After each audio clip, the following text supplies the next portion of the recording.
Hey, what is up, lads? Welcome back to the new review, and tonight we're gonna go on the Marvel Avengers. In the run up to the release, messaging surrounding Marvel Avengers has extremely unbalanced, focusing almost entirely on the game's service based nature. The game has, after all, been designed as something that will hopefully keep people playing for the years. But by laser focusing on the game ongoing nature, Square Enix has endearingly failed to shine a light on the game narrative and character-driven campaign. The mirrors how playing the game fells two distinct parts, with the game as service elements bleed over in a way that underestimates the campaign a little. So what that mean? I'll try to explain that shortly, but let's start with what Marvel Avengers actually is. At its core, Avengers is the action brawler a la the old Ultimate Alliance games crossed with Destiny. You'll visit locations, punch, smash, blast, and shoot a lot of robots and other enemies wishing collecting loot and completing an objective.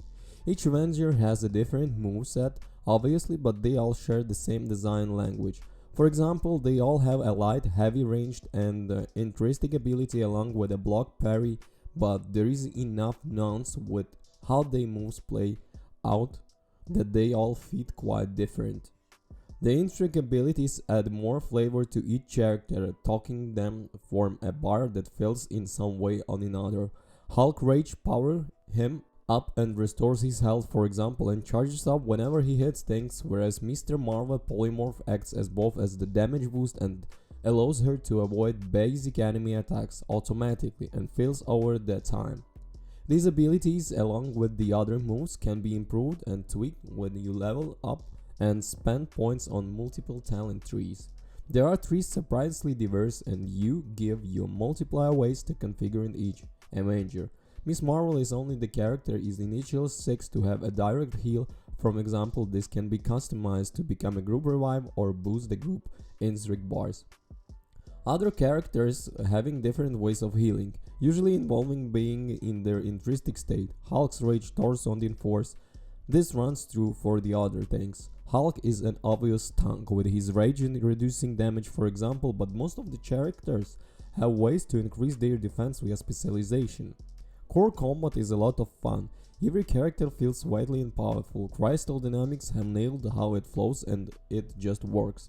The fact there are a lot of options take to their talent trees along with the gear bonuses, making learning them a satisfying experience.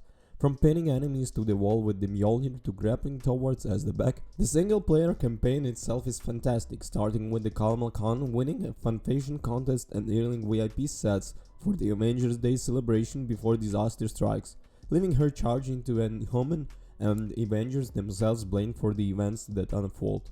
Cut to 5 years later, and we follow the Kalma's growth for a super fun to a superhero as she attempts to reassemble the Avengers and stop AIM's evil plans to wipe out all the humans.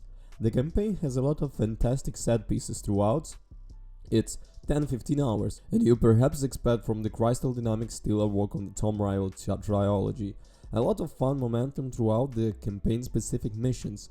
Kamala makes a lot of sense as the point of view character, and her character works and voice acting provided by Sarah Saad, and superb with the rest of the cast also putting in solid performances. The banter between the whole team is brilliant, but Kamala rapport with the Bruce and Tony is worth the piece of admission alone. It's an enjoyable experience, and perhaps you, for what you will be doing in the multiplayer quite well, requiring you to engage with it first you want to play throughout the story. This is where it starts to feel like the campaign has been compromised a little to fit into the framework of the game's as service model, however. After each mission you return to a hub from which you can use vendors and interact with the characters milling about before using the war table to select your next mission. During the campaign, your next story mission is clearly marked with the Avenger logo, but you'll get the opportunity to do some side activities and complete mini stories arc for each hero that rewards you with an outfit for the kinds of activities you'll be doing after you're done with the campaign, but it also disrupts the flow. There is a really reason why the campaign can't just take you from the beat to beat without the filler and explanation. It doesn't because it wants you to teach how the other half of the game works. The separation between the campaign and multiplayer Avengers Initiative mode is also a little odd, as you can jump between them both in-game at any time from the war table, and almost every activity in the multiplayer mode can be played solo. The events and missions you'll be compelling take place on maps you see during the campaign, but are mixed up with different enemies and objectives. From defending a hero's shield's agents to capturing force or different waves of enemies, you'll be seeing the same map's objectives repeatedly. This isn't anything unusual, as it's same kind of thinking this seems like Destiny 2 and Warframe, but here it feels a little more noticeable. Probably due to the game having limited enemy roster right now. This will hopefully improve over the time as more elements get added. But if you don't enjoy the grind in this type of game, the limited events types and enemy roster will not be enjoyable, even with this excellent satisfying combat. That is frustration problem with the Marvel Avengers right now. The core game is a lot of fun and the campaign is well worth experiencing, but the post-campaign multiplayer feels a little underwhelming, despite it still being enjoyable thanks to solid combat mechanics. The game has also its share of bugs, for example loading into a map but it not quite loading properly, so I could walk around outside the intended area, but a lot of these have been acknowledged and will be patched. Visually, the game is quite stunning in the places with some great area design. The characters having a different visual designs and not using their MCU likeness is initially quite odd, but their new looks grow on you. Kamala doesn't suffer from this for obvious reasons, and it's a great representation of her comic self.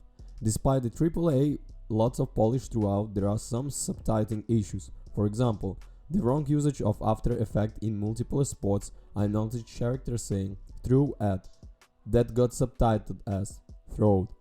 These bugs a little niggly issues and really minor, but they are surprising to see from a developer the size of Crystal Dynamics. I couldn't really review this without touching on the microtransaction. Square Enix themselves fueled the fire here with a blog post dealing the currency, shop rotations, character passes and cosmetics. As of now, there are 4 main drops used as currency. For upgrading your gear with 2 more, use it for upgrading lyrics and high-end gear respectively obtained from the compelling daily function assignment and missions. These are broadly fine and are in line with the other titles like Destiny 2, although why you need so many is another question. Then you have the generic units which essentially act as in-game money, units obtained by compelling missions and can be used to buy both gear and cosmetic outfits. You finally have the credits which are the paid for currency used by premium cosmetics in the marketplace. It's unclear whenever the outfits and the emotes on sale for the credits will rotate into the game in vendors for units. You can earn a limited amount of credits from the playable roster challenges card. But only the initial roster of heroes cards are free. Subsequent characters with themselves will be free, with need not to be purchased. As for now, this setup isn't as bad as initially seemed, but it has the potential to become quite obnoxious depending on how things evolve going forwards. In many ways that sums up a Marvel Avengers. Except for the excellent campaign and overall combat, it feels full of potential that we have to wait and see if it reaches through content updates going forward. An excellent campaign diminished by the intrusion of the game's multiplayer elements. Some particular bugs or sloppy proofreading can pull you out of the experience, but enjoyable combat and an excellent take on some Marvel staples make the overall fun but grindy core gameplay loop. Don't forget to comment and subscribe. Peace.